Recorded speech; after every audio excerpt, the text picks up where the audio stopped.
Channel kootiif haaraa taatan subscribe, like fi share gochuun dagatina.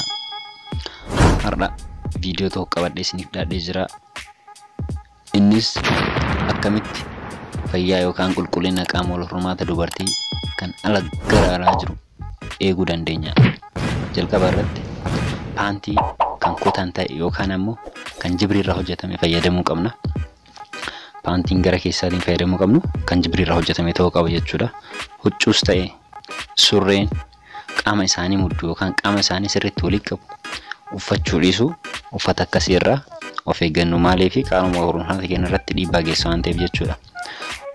Wayita hirribaa paantii yookaan uffata qaama keenyatti maxxan fayyadamuu dhiisuu, paantii isaanii qulqullinaan kaa'achuu yookaan paantii keenya qulqullinaan iddoo qulqulluu ta'e uffata kaan irraa adda baasnee kaa'uu jechuudha.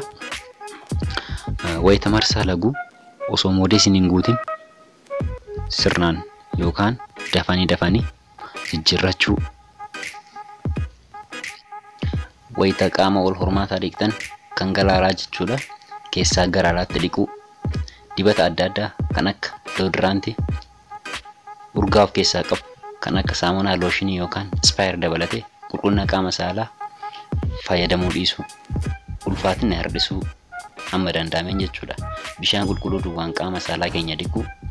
Naannoo qaama saalaa keenya sirriitti eeggachuu qabna. Taansee immoo wayita rifeensa naannoo qaama saalaa qulqulleessinu akka wanti qara qabu sun qaama keenyatti hin buunetti of eeggannoon fayyadamuu jechuudha. Waan daawwattaniif galatooma. Fayyaa hunda caala. Odeeffannoo biraatiin hanga wal agarrutti nagaatti. Laalitii.